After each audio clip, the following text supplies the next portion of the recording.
Assalamualaikum dear students, hope you all are doing great। आज हम lecture 14 discuss करेंगे। अब तक लेक्चर 13 तक हमने सर्च प्रॉब्लम्स को कंप्लीट किया है।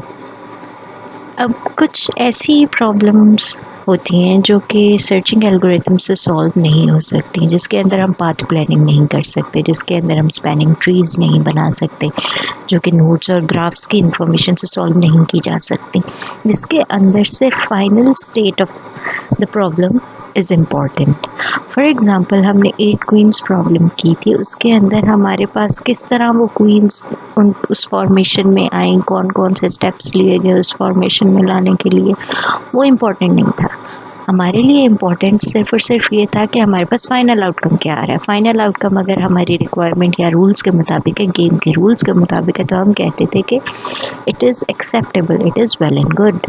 लेकिन अगर वो हमारी रिक्वायरमेंट के मुताबिक नहीं दे रहा गोल स्टेट, तो फिर हम कहते थे कि ये नहीं चाहिए। चाहे वो जिस तरह का भी सॉल्विंग का क्राइटेरिया उसने फॉलो किया, जो स्टेप्स उसने फॉलो किया, हमारा उससे कोई भी कंसर्न नहीं था। इसी तरह पज़ल सॉल्विंग भी यही है कि जैसे भी उसने स्टेप्स लेके वो पज़ल सॉल्व किया, उससे हमें कोई कंसर्न नहीं। हमें बस ये चाहिए कि हमारे पास जो हमारा फाइनल गोल है वो as per hour rules and requirement होना चाहिए। कि अगर 8 क्वींस हैं तो वो हमें प्रॉपर्ली अरेंज्ड ऑर्डर में चाहिए, इस तरह कि कोई भी क्वीन दूसरी को अटैक ना कर सके, ना हॉरिजॉन्टली, ना वर्टिकली, ना डायगनली। तो अब ऐसी सर्चेस के लिए हमारे पास जो सर्च टेक्निक्स हमने अब तक 2 की, इन्फॉर्म्ड और अनइन्फॉर्म्ड, वो यूज़ नहीं हो सकती। अब फिर हम एक नए कॉन्सेप्ट की तरफ आते हैं, उसे कहते हैं लोकल सर्च एल्गोरिथम्स या ऑप्टिमाइजेशन प्रॉब्लम्स। ऑप्टिमाइजेशन प्रॉब्लम क्या करती है कि हमारा कोई भी ऑब्जेक्टिव फंक्शन इसके अंदर हम सेट कर लेते हैं।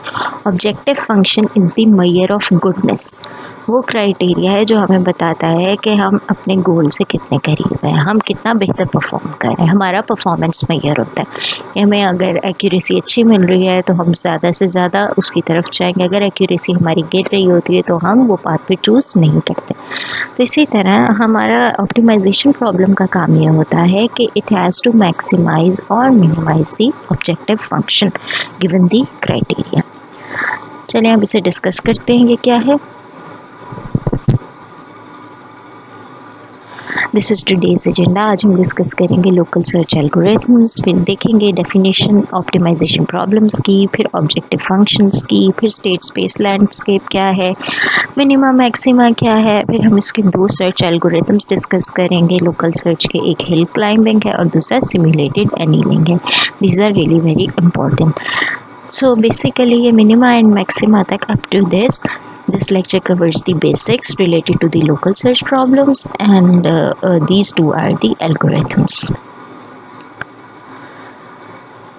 All right, जो अब तक हमने सर्चेस की वो सिस्टमैटिक सर्चेस थी। सिस्टमैटिक का मतलब ये होता है कि हम कोई ना कोई डाटा स्ट्रक्चर यूज़ करते थे, डाटा स्ट्रक्चर के बगैर नहीं चलती थी। डाटा स्ट्रक्चर या क्यों यूज़ हो रहा था, अगर ब्रेथ फर्स्ट सर्च थी, अगर डेप्थ फर्स्ट सर्च था, तो उसके केस में हम स्टैक को यूज़ कर रहे थे। किसी ना किसी तरह सिस्टमैटिक मैनर के अंदर हम नोड्स को या पाथ्स को मेमोरी के अंदर सेव करते थे।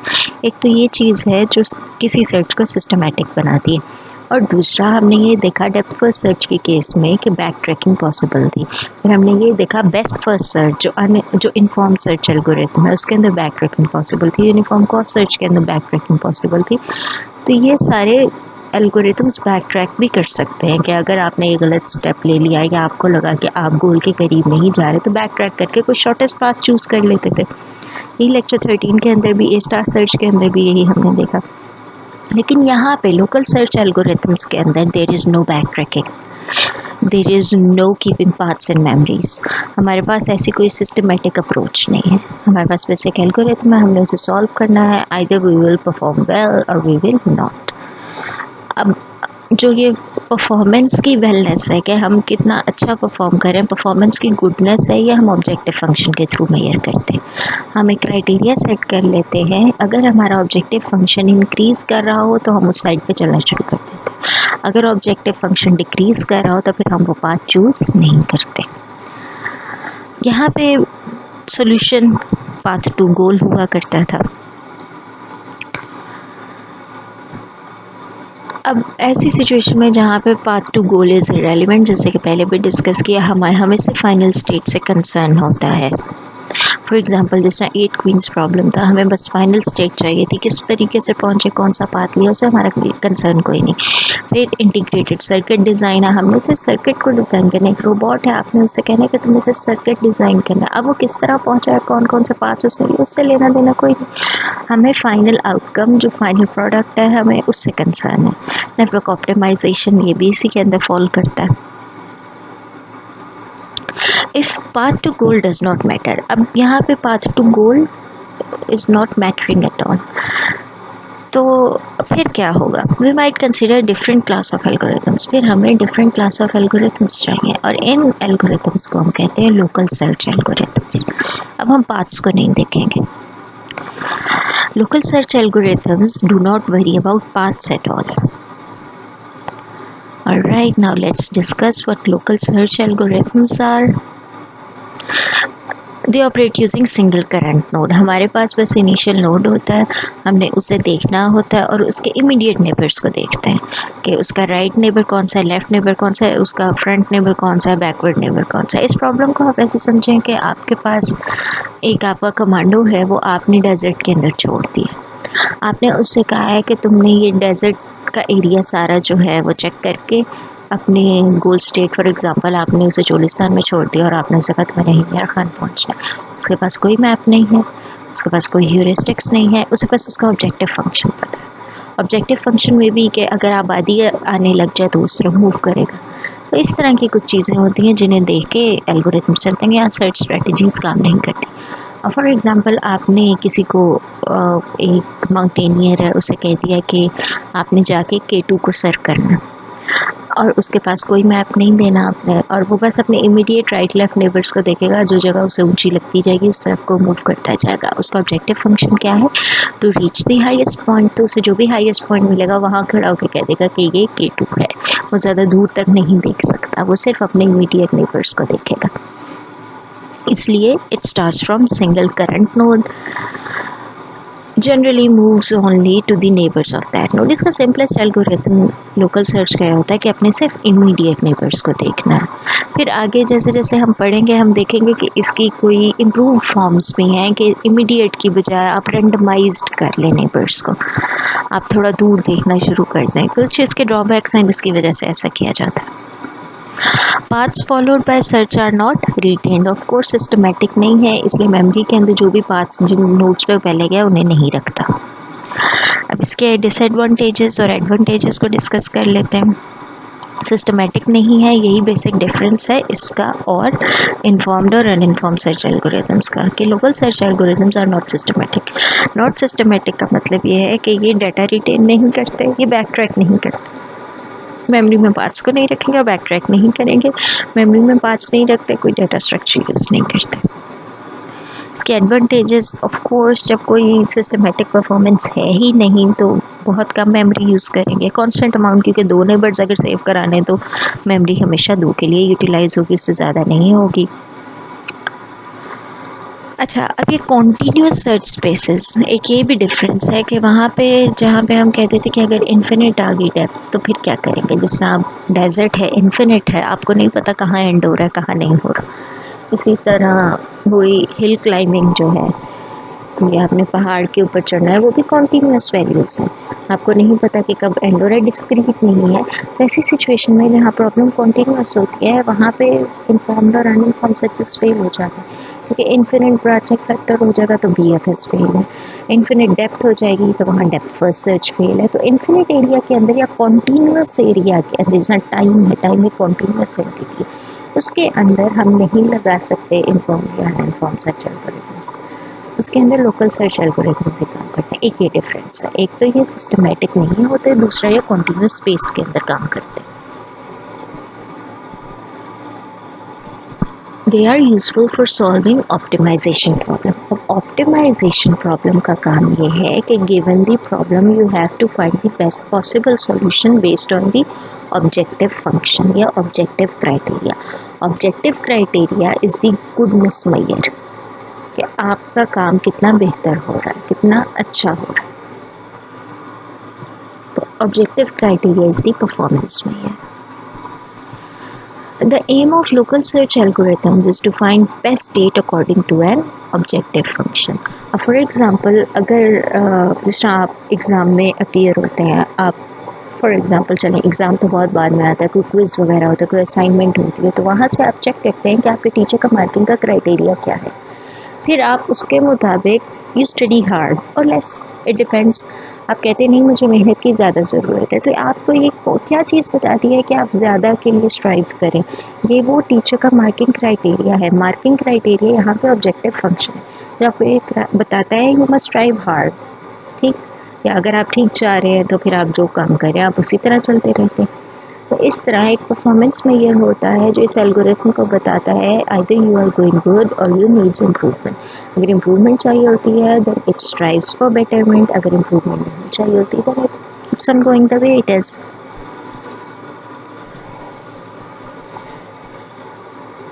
Alright, many optimization problems do not fit the standard search model outlined in chapter 3. Obviously, continuous problems तो वो fit ही नहीं कर सकते और नॉन सिस्टमेटिक तो होता ही नहीं. इसलिए वो एक और क्लास ऑफ सर्च एल्गोरिथम्स है और ये एक और क्लास ऑफ सर्च एल्गोरिथम्स है. इन दोनों को आपने कंफ्यूज नहीं करना. There is no goal test और path cost in Darwinian evolution. Darwinian evolution की यहाँ अगर बात करें तो वो कॉन्टीन्यूस है, उसका कोई गोल टेस्ट नहीं है, वो चलता जा रहा है, उसकी कोई पाथ कॉस्ट नहीं. तो अगर डार्विनियन एवोल्यूशन के ऊपर आपने वो सर्च लगाई इनफॉर्म या अनइनफॉर्म तो वो तो काम होगा ही नहीं, तो चलती जाएगी. हाँ, अगर आप लोकल सर्च एल्गोरिथम्स लगाएंगे तो वो जो सबसे बेस्ट एक पीक होगी वो वहाँ जाके कहेगा this was the best one, तो आपको वहाँ तक ले जाएगा एटलीस्ट. अब वहाँ पे हम स्टेट स्पेस सर्च के इन्फॉर्म्ड और अनइन्फॉर्म्ड सर्च के अंदर जो हम यूज़ करते थे, जिस तरह रोमानिया का मैप था उसे हम स्टेट स्पेस सर्च कहते थे, स्टेट स्पेस इंफॉर्मेशन कहते थे. अब यहाँ पे क्योंकि वो चीज़ कॉन्टीन्यूस हो जाती है इसलिए हम उसे कहते हैं landscape.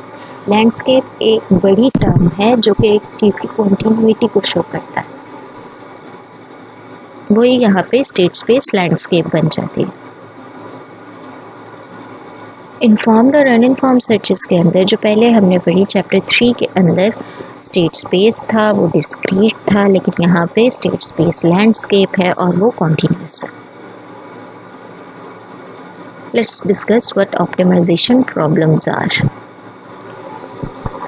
This is the definition, this is the formal definition.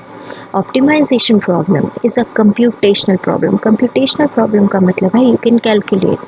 These are calculatable. Whose objective, जिसका एम होता है is to find best of all possible solutions. जितने काफ़ी सारे solutions होंगे कोई आपको बेहतरीन रिजल्ट देता होगा, कोई नहीं देता होगा. इसका काम है सबसे बेहतरीन रिजल्ट देना.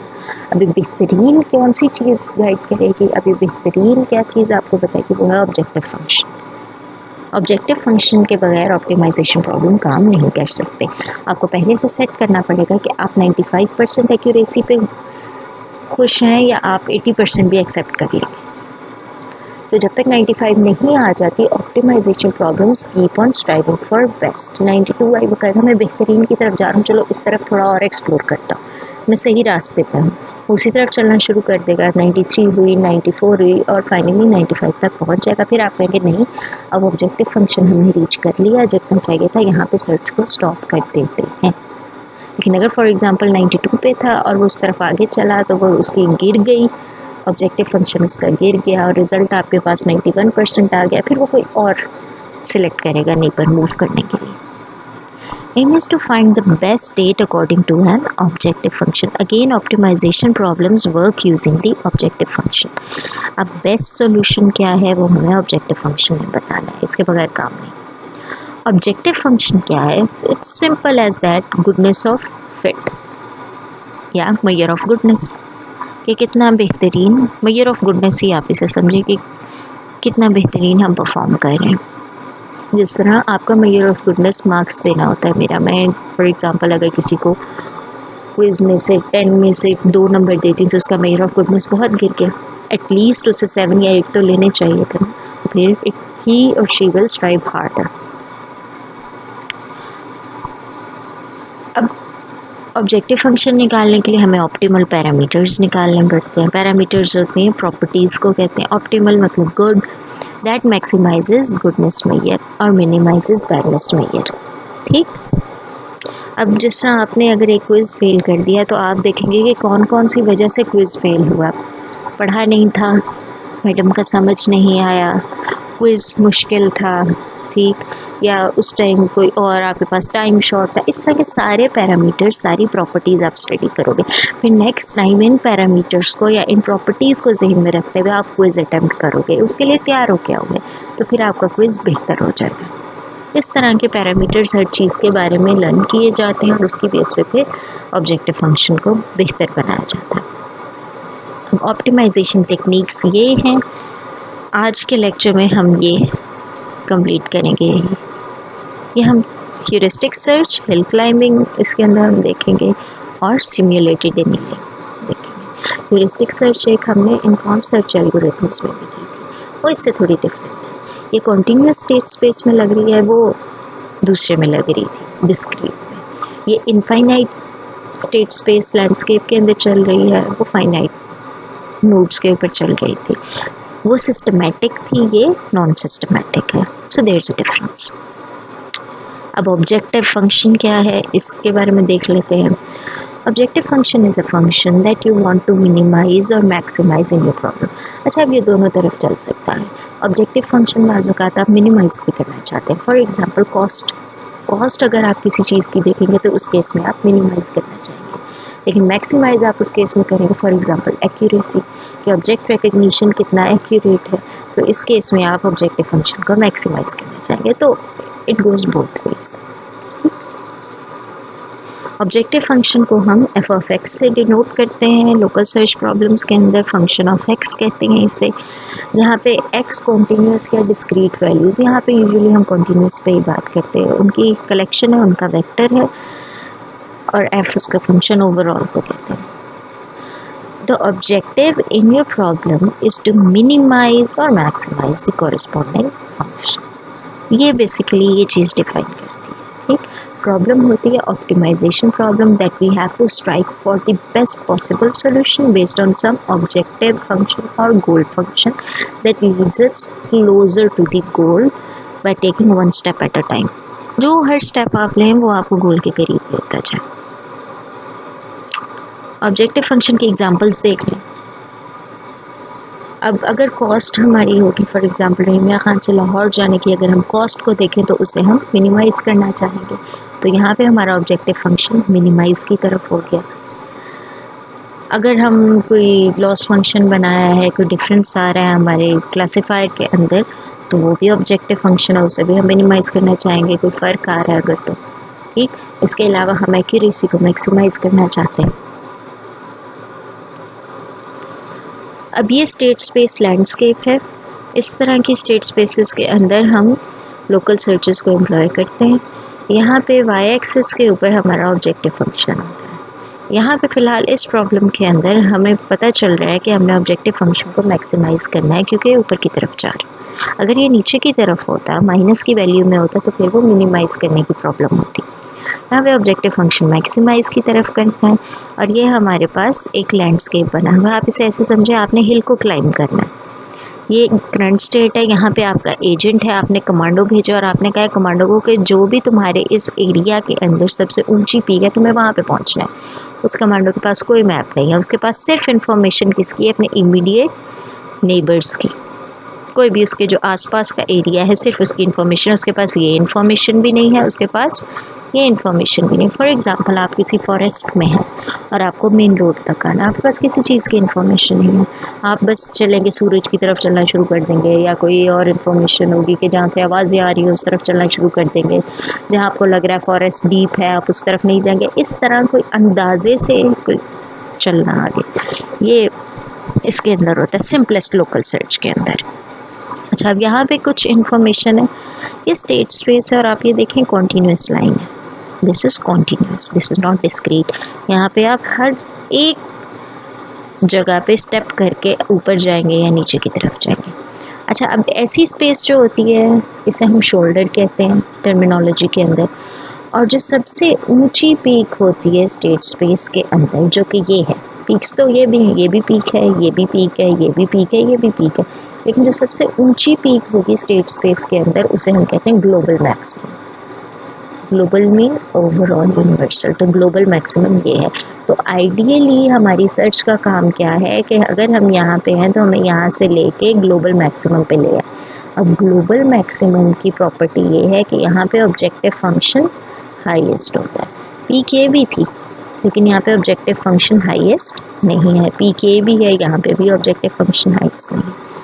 अच्छा, अब ग्लोबल मैक्सिमम के अलावा बाकी जो पीक्स होती हैं उन्हें हम कहते हैं लोकल मैक्सिमम। यहाँ भी आ सकता है और यहाँ भी आ सकता है।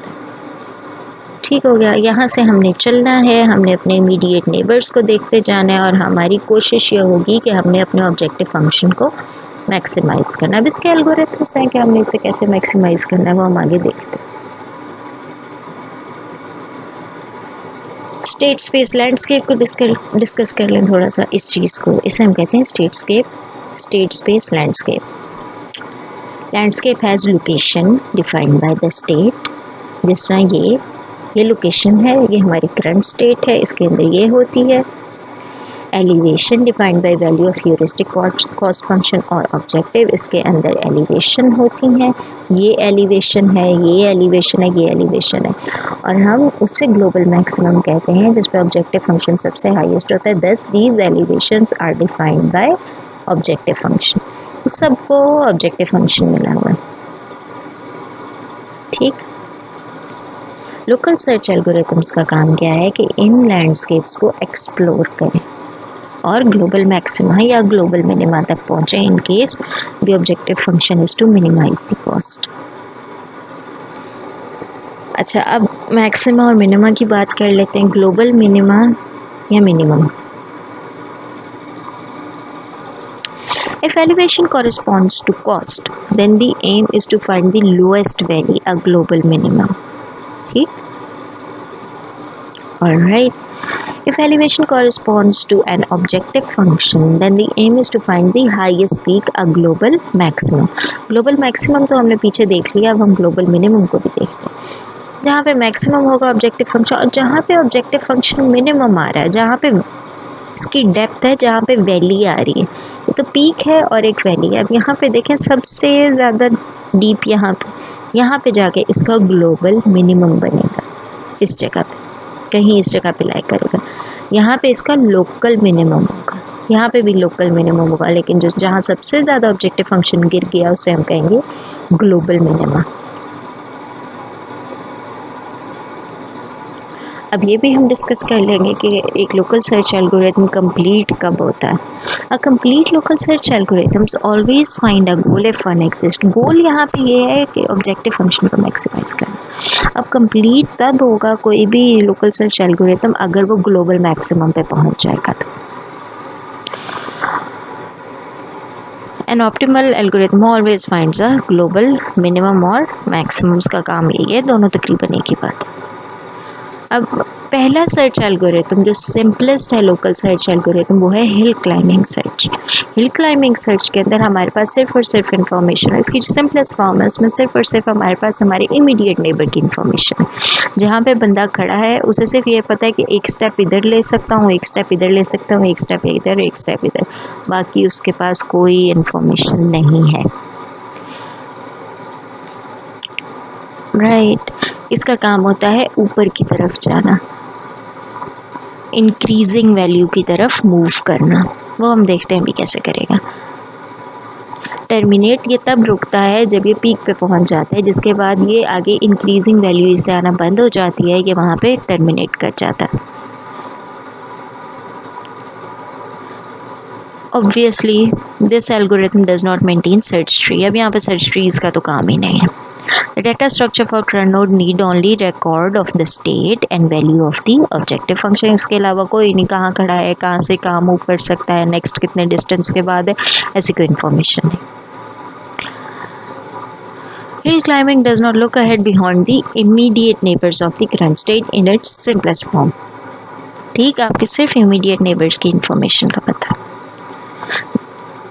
This resembles trying to find the top of Mount Everest in a thick fog while suffering from amnesia.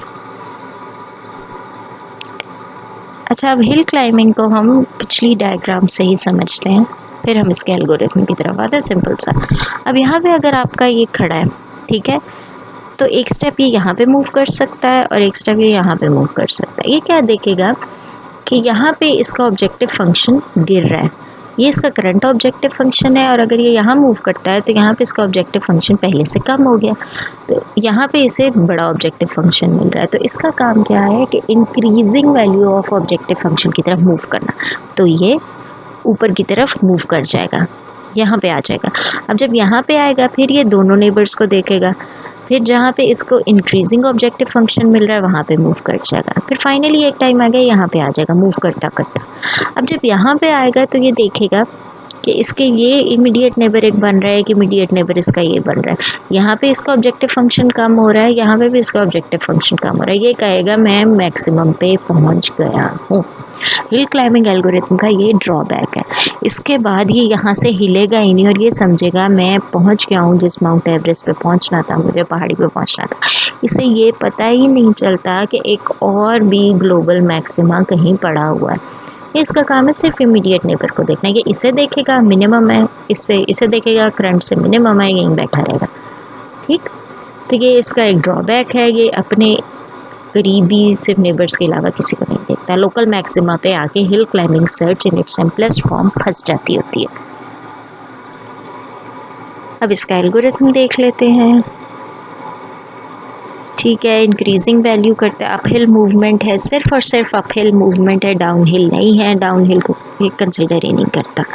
जहाँ पे इसे ऑब्जेक्टिव फंक्शन ज़्यादा मिलता है वहाँ मूव कर जाता है, अपनी करंट के साथ कंपेयर करता है, अगर करंट से इसका ऑब्जेक्टिव फंक्शन बढ़ रहा है नेक्स्ट का तो उधर चला जाता है, अगर कम हो रहा है तो मूव नहीं करता, वहीं अपनी स्टेट पे खड़ा रहता है, वरना जैसा कि पीक पे जाके इसने किया था। अच्छा, अब हिल क्लाइंबिंग सर्च का एल्गोरिथम है, फंक्शन है हिल क्लाइंबिंग का। एक प्रॉब्लम हम इसे पास करते हैं जिसे इसने सॉल्व करना है और ये स्टेट रिटर्न करता है जो कि लोकल मैक्सिमा होती है। अच्छा, ये बाज़ों का ग्लोबल मैक्सिमा भी रिटर्न कर देता है। It depends on the initial point of the agent, जहाँ से आपने कमांडो को छोड़ा है, अगर आके मतलब फॉर एग्जांपल आपने ड्रॉप कर दिया हेलीकॉप्टर से वैसे ही करीब माउंट एवरेस्ट के आसपास कहीं ड्रॉप कर दिया तो वहाँ से तो उसे जल्दी मिल जाएगा अपनी मूवमेंट करके। लेकिन अगर उसके अलावा आपने, क्योंकि स्टेट स्पेस तो कॉन्टीन्यूस है, कहीं और ड्रॉप कर दिया कमांडो को तो जो भी उसे पहाड़ी पहली नज़र आई उस पर चढ़ के कह देगा कि मैं पहुँच गया, इसलिए लोकल मैक्सिमम रिटर्न करता है। इसका इनपुट होता है प्रॉब्लम, जो प्रॉब्लम आप रिजॉल्व करना चाहते हैं। लोकल वेरिएबल्स इसके पास ये होते हैं करंट और इसके नेबर्स। नेबर 3 हो सकते, 4 हो सकते, जितने भी उसका इमीडिएट एक स्टेप के बाद जो भी नेबर मिल रहा है। अच्छा, अब सबसे पहले नोड बनाते हैं। इनिशियल नोड एक हम सेट करते हैं जिसे हम करंट कहते हैं। एक लूप के अंदर हम सक्सेसर चेक करते हैं करंट का। अब करंट का सक्सेसर यहाँ लिखा है highest value successor of current, ठीक। हाईएस्ट वैल्यू का मतलब जिसका ऑब्जेक्टिव फंक्शन करंट से बड़ा हो। अगर नेबर की वैल्यू करंट की वैल्यू से लेस हो जाए, यानी करंट बड़ा हो, तो फिर आप करंट ही रिटर्न करा दें, वरना करंट को नेबर के इक्वल कर दें। This is as simple as that. नहीं, आप फिर करंट बन जाएगा, वो नेबर बन जाएगा, फिर आगे मूव करेगा, फिर आगे मूव करेगा, ठीक। जो भी उसका हाईएस्ट वैल्यू सक्सेसर है उसे आपने, उसकी तरफ मूवमेंट है आपने चेक करना है। अगर तो नेबर छोटा है करंट से तो आप कहेंगे कि मैं पहुंच गया हूँ मैक्सिमम पे, फिर आप करंट को रिटर्न कराएं, फिर आप कहीं मूव नहीं करेंगे। ये लाइन जब चलेगी तो ये फंक्शन एंड कर जाएगा। ये लाइन जब चलेगी तो फंक्शन एंड कर जाएगा, ठीक है। स्टेट करंट रिटर्न करके फंक्शन ने एंड कर जाना। ये सर्च एल्गोरिथम को इतना अच्छा नहीं है, ये सिर्फ स्टार्ट में दिया गया था just to understand a problem, just to understand a continuous problem. तो रियलिटी में इसकी इतनी अच्छी इम्प्लीमेंटेशन नहीं है, हम अवॉइड ही करते हैं इसे रियलिटी में अप्लाई करना। ये बस बेसिक्स ही हैं, इसे पढ़ते इसलिए हैं क्योंकि इसे समझे बगैर आगे जो एडवांस सर्च एल्गोरिथम्स है लोकल सर्च का वो समझ नहीं आता। बहुत सादा सा सर्च एल्गोरिथम है, बस इमीडिएट नेबर्स को देके मूव करना, जहाँ पे उसे सबसे लगा कि बाकी उसके नेबर्स छोटे हैं और वो उसकी वैल्यू ज़्यादा आगे करंट की, तो वहाँ पे वो कहता है मैं शायद हाईएस्ट पॉइंट पे पहुँच गया हूँ और अब मुझे आगे मूव करने की ज़रूरत नहीं है। परफॉर्मेंस इसकी इतनी अच्छी नहीं है, इस वजह से लोकल मिनिमा के ऊपर या लोकल मैक्सिमा के ऊपर फंसा के छोड़ देते हैं। ऑलराइट, अच्छा, ये हमने एक ग्रीडी बेस्ट फर्स्ट सर्च की थी, उसी का काउंटर पार्ट है। इसे ग्रीडी लोकल सर्च भी कहते हैं सिंपल हिल क्लाइंबिंग को, as it grabs a good neighbour state without thinking ahead about where to go next. सिर्फ नेबर को देख के बस आगे मूव करते जाना है, ज़्यादा बड़ा इसका होराइजन नहीं है, ज़्यादा वास्ट इसकी इंफॉर्मेशन नहीं है, सिर्फ इमीडिएट की। It often gets stuck for following reason: local maxima, ridges और plateau। अच्छा, अब हम ये डिस्कस करते हैं तीनों टर्म्स ये क्या है। लोकल मैक्सिमा तो हमने कर लिया था डिस्कस, ridges और plateaus क्या हैंगे हम देखते हैं। A local maximum is peak that is higher than each of its neighboring state but lower than global maximum। ठीक, जितनी भी पीक्स होंगी उनमें से ग्लोबल मैक्सिमम एक ही होता है, बाकी सारी छोटी होती हैं तो वो लोकल होती है। ridges slopes very gently towards peak, बहुत आराम आराम से, फ़र्क इतना थोड़ा होता है कि कैलकुलेटेबल नहीं होता। तो फिर लोकल से हिल क्लाइंबिंग सर्च को लगता है कि मैं मूव भी नहीं कर रहा, कोई इतना फ़र्क नहीं पड़ा, तो यहाँ पे वो स्टक कर जाता है जाके, वो साइड टू साइड बस ऑसिलेट करता रहता है, इतना ज़्यादा फ़र्क नहीं होता। अब जहाँ पे फ्लैट एरिया आ जाए, फॉर एग्जांपल शोल्डर था जिस तरह पीछे, जहाँ पे लेफ़्ट राइट नेबर की वैल्यू चेंज नहीं हो रही, हालांकि कहीं ग्लोबल मैक्सिमम पड़ा है पर वो वहाँ तक जा ही नहीं सकता। ठीक, ये एग्जांपल है इसकी, पिक्टोरियल एग्जांपल है ताकि आपको ज़्यादा क्लियरली पता चल जाए। अब यहाँ पे दो पीक्स हैं, इसके अंदर ये लोकल मैक्सिमम है, ये ग्लोबल हो जाएगा क्योंकि ये बड़ा है, ये लोकल है। अब पीछे जिसना अगर हम यहाँ पे छोड़ देंगे अपने एजेंट को, कमांडो को आगे हेलीकॉप्टर ने यहाँ पे उतार दिया, तो फिर क्या होगा, वो मूव करता करता आगे की तरफ मूव करेगा, इंक्रीजिंग ऑर्डर की तरफ मूव करेगा, यहाँ तक पहुँच जाएगा। फिर जब वो यहाँ पे जाएगा कहेगा तो मुझसे छोटा है, मैंने यहाँ मूव नहीं करना, तो यहाँ पे जाएगा मैं तो ऑलरेडी एक ऊंची जगह पे हूँ, मैंने यहाँ मूव नहीं करना, छोटा फंक्शन मिल रहा है, तो यहीं बैठा रहेगा।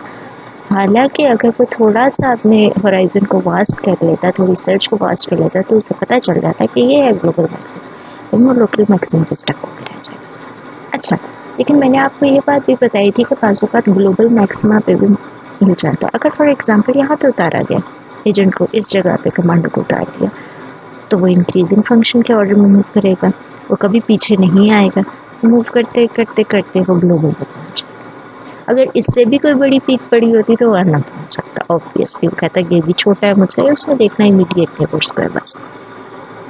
अब प्लेटो के अंदर ये मसला होता है कि ये एक इवन ग्राउंड होता है, यहाँ पे कोई भी रिजेस नहीं होती, कोई भी हिल्स नहीं होती जो वो क्लाइंब कर सके, कोई भी डिफरेंस नहीं होता करंट वैल्यू का उसके आसपास वाले सारे नेबर्स से, तो वो वहीं स्टक होके रह जाता है।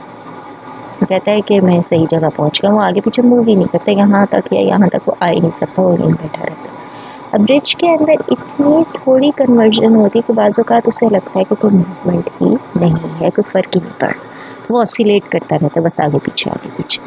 तो ये जो चीज़ें होती हैं ये हिल क्लाइंबिंग सर्च को फेल कर देती हैं। चले अब नेक्स्ट चलते हैं।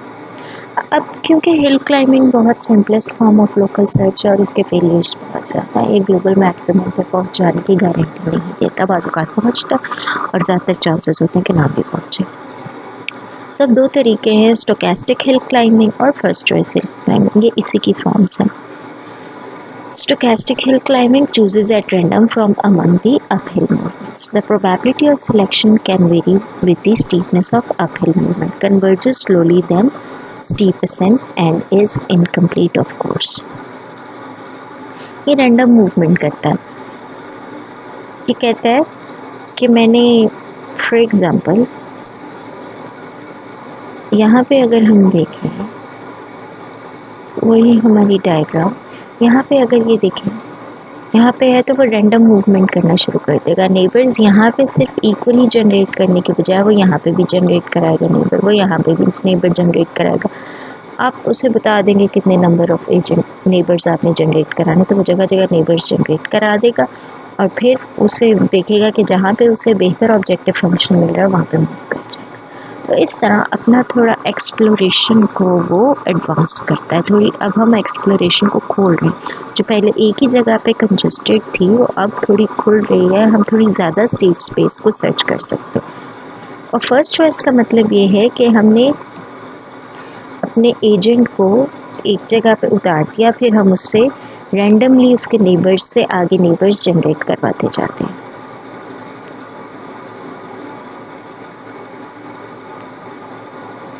Alright. Generating successors randomly until one is generated that is better than the current state. This is good strategies when a state has many thousands of successors and again it is incomplete. बाजुका देता है result, बाजुका नहीं देता। अच्छा, random restart hill climbing. अब इसके अंदर यह होता है कि हम अगर एजेंट को फॉर एग्जांपल हम कहते हैं कि हमने के नंबर ऑफ स्पेसेस हैं जहाँ पे एजेंट को उतारना है, ये अब यहाँ पे आपने एजेंट उतारा, आपने देखा ये मूव करके यहाँ पे आ गया। उसके बाद आप रैंडम रीस्टार्ट लगाते हैं। मे बी अगली दफ़ा आप स्टार्ट करें तो एजेंट यहाँ आ जाए, अगली दफ़ा स्टार्ट करें तो एजेंट यहाँ आ जाए, अगली दफ़ा करें तो यहाँ आ जाए। तो आप इन सब से सारी कैलकुलेशन कर लेते हैं और सिर्फ वो वाला लेते हैं फिर जो आपको मैक्सिमम ऑब्जेक्टिव फंक्शन देता है। पहले आपने एजेंट को एक जगह उतारा, फिर रीस्टार्ट किया, रैंडम यहाँ उतार दिया, फिर रीस्टार्ट किया, रैंडम यहाँ उतार दिया। ये 3 से 4 दफ़ा रीस्टार्टिंग के बाद आपका तकरीबन पूरा मैप एक्सप्लोर हो गया होता है और आपको मैक्सिमम ग्लोबल मिल जाता है, ग्लोबल मैक्सिमम। अब देखें 2 तरीके हो गए। एक तो ये कि इसके आप नेबर्स रैंडमली जनरेट करा लें। पहले तो उस सिंपल हिल क्लाइंबिंग में के साथ वाले ही देख लें, फिर हम थोड़ा सा इम्प्रूव कर दिया, हमने कहा अब हमने रैंडम जनरेशन करानी है नेबर्स की। यहाँ करा लिया नेबर जनरेट, यहाँ करा लिया, यहाँ करा लिया। नंबर ऑफ नेबर्स जितना आपने जनरेट कराने ये प्री डिफाइंड होता है। फॉर एग्जांपल के नंबर 4 करा लें, 5 करा लें, 6 करा लें, जितनी आपकी मेमोरी इजाज़त देती है। तो जितने ज़्यादा आप रैंडम नेबर्स जनरेट कराएंगे उतनी ज़्यादा आपकी स्टेट स्पेस सर्च होती जाएगी और बेहतर है। अब जो इसके अलावा जो तीसरा तरीका है वो ये होता है कि आप रीस्टार्ट स्टेट को रैंडम जनरेट करा लें। एक दफ़ा यहाँ पे आपने कमांडो उतार के चेक कर लिया, फिर आप यहाँ उतार दें, फिर यहाँ उतार दें, फिर यहाँ उतार दें, फिर यहाँ उतार दें। जो आपको सबसे ज़्यादा ऑब्जेक्टिव फंक्शन रिटर्न करेगा आप कहेंगे सबसे बेहतरीन है और उसे फॉलो करें। तो ये तरीके हैं जिसके थ्रू आप इसे बेहतर बना सकते हैं, इम्प्रूव कर सकते हैं और ज़्यादा सर्च स्पेस सर्च की जा सकती है। इन इट्स सिंपलेस्ट फॉर्म ये कुछ भी नहीं है, बहुत ही सिंपल सा एल्गोरिथम है। Let's move ahead.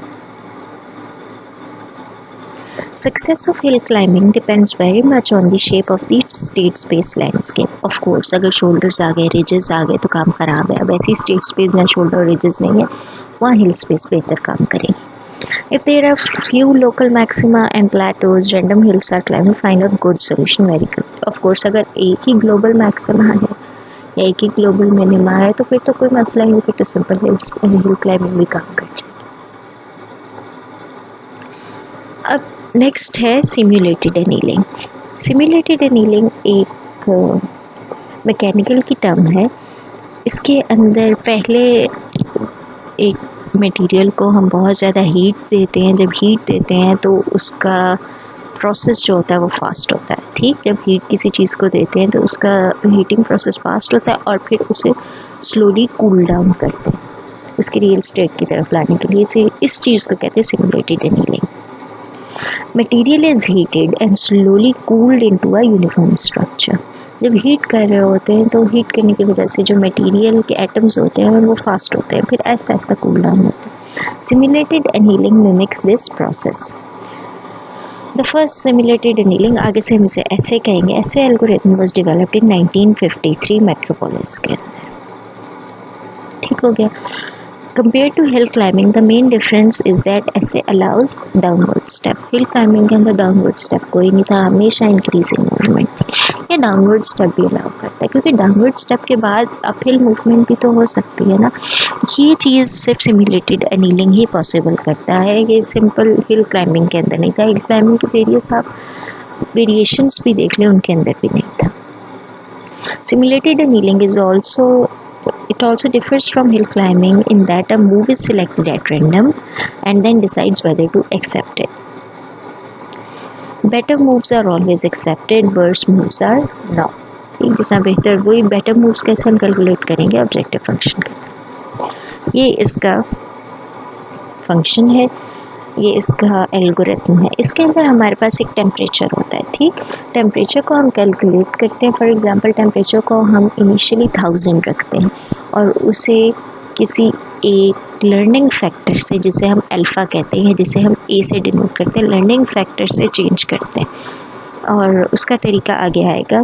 ठीक, तो उस तरह टेम्परेचर हम लर्न करते हैं। तो ऐसे आहिस्ता आहिस्ता टेम्परेचर हमारा डिक्रीज़ करता जाता है। जैसे जैसे हमारा टेम्परेचर डिक्रीज़ करेगा वैसे वैसे कूल डाउन की तरफ आता जाता है। जब सिमुलेटेड एनीलिंग स्टार्ट होती है तो इनिशियली बहुत ज़्यादा तेज़ मूवमेंट होती है, बहुत ज़्यादा तेज़ एजेंट आगे पीछे मूव करता है, लेकिन जैसे जैसे कूल डाउन होती जाती है एजेंट अपने ग्लोबल मैक्सिमा या मिनिमा को रीच करता जाता है और मूवमेंट उसकी कम होती जाती है।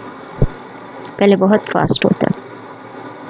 अच्छा, अब पहले यहाँ पे स्टार्ट होता है, ठीक, एक प्रॉब्लम दिया जाता है और स्केड्यूल दिया है। स्केड्यूल आगे मैं आपको बताऊंगी कि कैसे कैलकुलेट करना है। स्केड्यूल फ़िलहाल ये समझिए कि किस अमाउंट से हमें टेम्परेचर को चेंज करना है।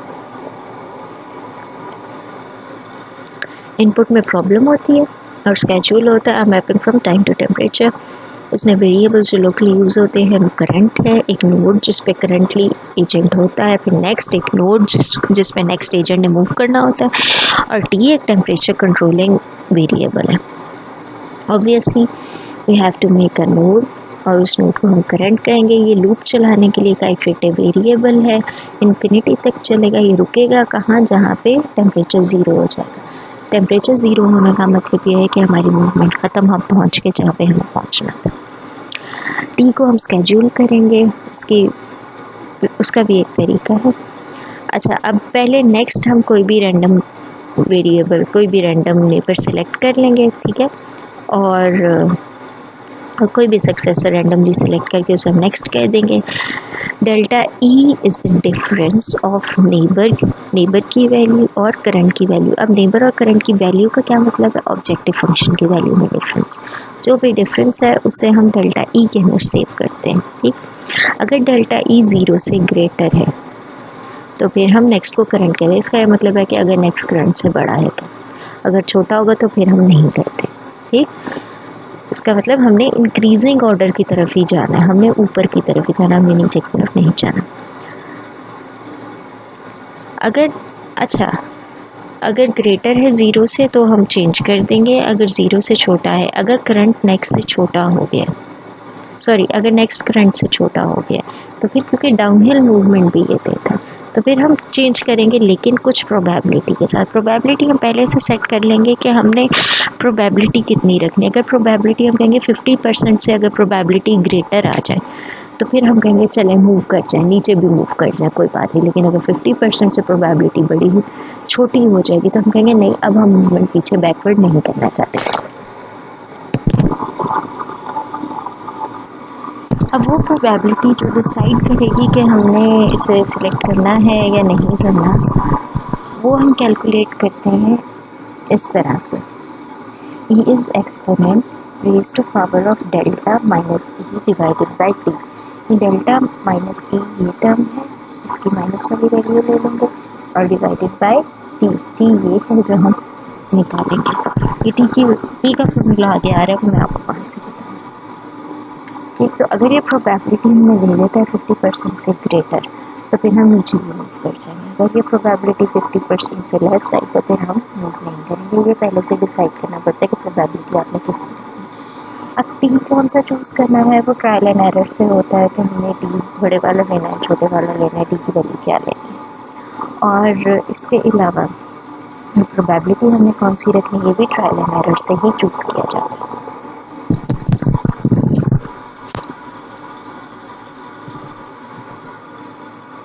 अब ऐसे को एक्सेप्ट करने का क्राइटेरिया ये है।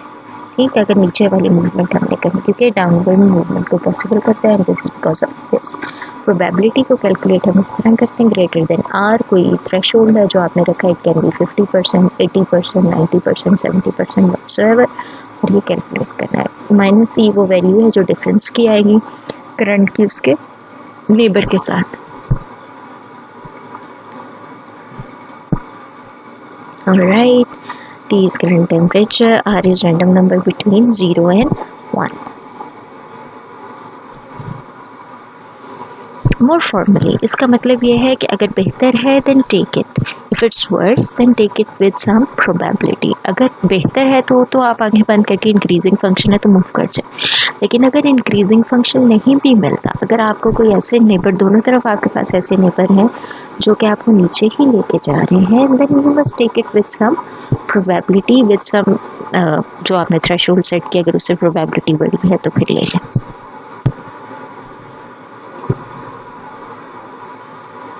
ये कुछ टेम्परेचर की वैल्यूज़ हैं और ये चेंज है करंट और उसकी नेबर नोड में, और ये एक्सपोनेंट कैलकुलेशन की हुई है कि एक्सपोनेंट को हम ऐसे कैलकुलेट करेंगे। ये चेंज है, ठीक, और ये टेम्परेचर की वैल्यू है, और फिर ये एक्सपोनेंट कैसे चेंज है करंट और उसके नेबरिंग नोड में टेम्परेचर की वैल्यू आ रही है हमारे पास, अब ऐसे हम कैलकुलेट करेंगे।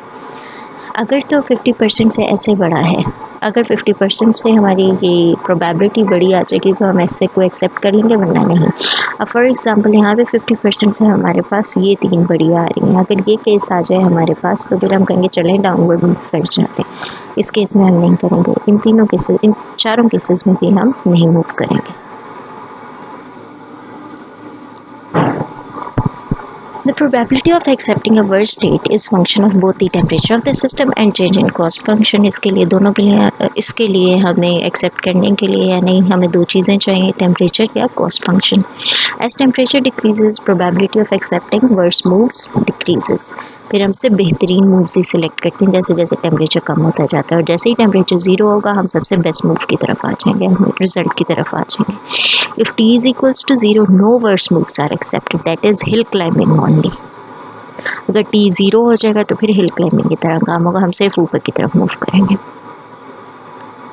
स्टार्टिंग टेम्परेचर, फाइनल टेम्परेचर और टेम्परेचर डिक्रीमेंट ये डिफाइन करता है ऐसे को, और आइट्रेशंस, कितनी आइट्रेशंस आपने हर टेम्परेचर पे करनी है। स्टार्टिंग टेम्परेचर अब इसे भी देखते हैं। It must not be too hot enough to allow moves to almost neighbourhood else we are in danger of implementing hill climbing. इतना ज़्यादा नहीं टेम्परेचर रखना कि सिर्फ वो नेबरहुड में घूमता रहे, टेम्परेचर आपने रीज़नेबल रखना है, और ये भी हिट एंड ट्रायल मेथड से हम टेम्परेचर चूज़ करते हैं कि जो हमारी प्रॉब्लम के लिए बेहतर साबित होता है हम वो टेम्परेचर रखते हैं, कोड कर लेते हैं, टेम्परेचर की वैल्यू को चेंज कर करके देखते हैं। अब ये ना हो कि इतना ज़्यादा आप रख लें कि वो घूमता ही रह जाए, इतना हो कि बस एक थोड़े लिमिटेड टाइम के बाद वो डिक्रीज शुरू कर दे। अगर आपने कोई टेम्परेचर ही 50,000 रख लिया, इतना ज़्यादा हॉट रख लिया, तो फिर वो बहुत ज़्यादा देर के बाद कन्वर्ज करेगा सोल्यूशन की तरफ। Problem is finding a suitable starting temperature. Usually 1000 रखते होते हैं, टेम्परेचर को इनिशियलाइज 1000 से करते हैं। Final temperature choosing, final of course 0 ही होता है। फाइनल का मतलब ये है कि इसके बाद अब हम कोई वर्स्ट मूव नहीं लेंगे, हम सिर्फ बेस्ट मूव्स की तरफ जाएंगे।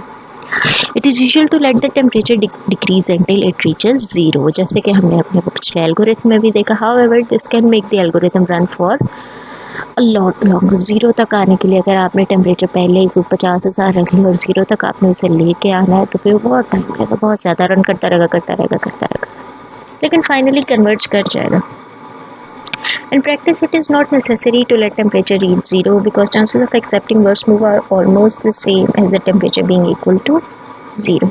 तो usually इतना 0 भी नहीं रखते, लेकिन it's good to keep it 0.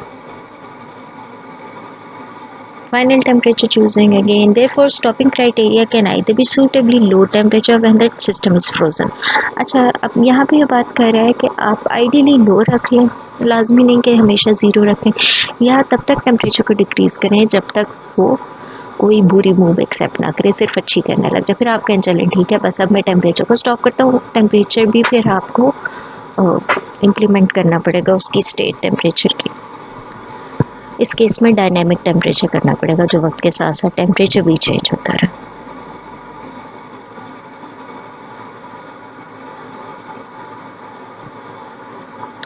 Alright, temperature के साथ साथ डिक्रीमेंट करते रहते हैं, और डिक्रीमेंट भी इस लेवल पे करते हैं कि बहुत ज़्यादा ना हो, ना बहुत ज़्यादा कम हो जाए। अगर बहुत ज़्यादा डिक्रीमेंट कर देंगे तो फिर बहुत ज़्यादा एरिया होगा जो कि आप अनएक्सप्लोर्ड छोड़ देंगे। अगर बहुत कम करेंगे तो फिर सारा ही वो एक्सप्लोर करके जाएगा और फिर काफ़ी टाइम लगेगा।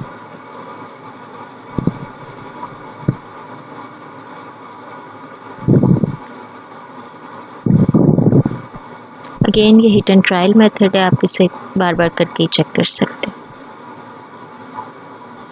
अब टेम्परेचर को करने के लिए ये तरीका है, temperature is equal to temp minus है। आप इस तरह टेम्परेचर को सेट कर सकते हैं। वो जो स्केड्यूल था कि टेम्परेचर को कैसे सेट करना है वो ये है। अब यहाँ पे ए क्या है, ए एक लर्निंग रेट है, ठीक। और इस लर्निंग रेट को हम 0.8 या 0.99 के दरमियान सेट करते हैं।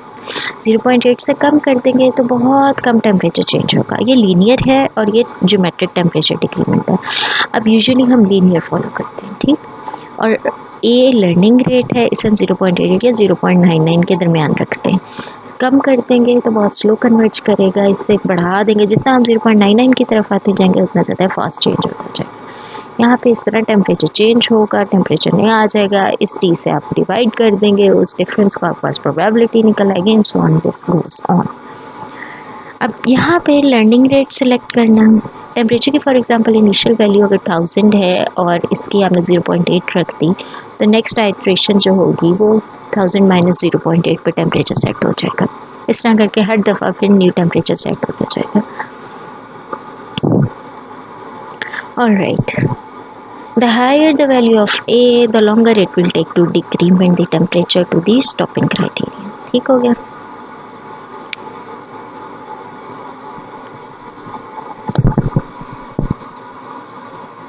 ये सारी चीज़ें डिस्कस हो गई हैं या आपके देखने के लिए, आपके स्टडी करने के लिए मटेरियल कुछ डाला हुआ है या आपने देख लेना है। ये एक एग्जांपल है कि किस तरह यहाँ पे बॉल मूव करती जाएगी।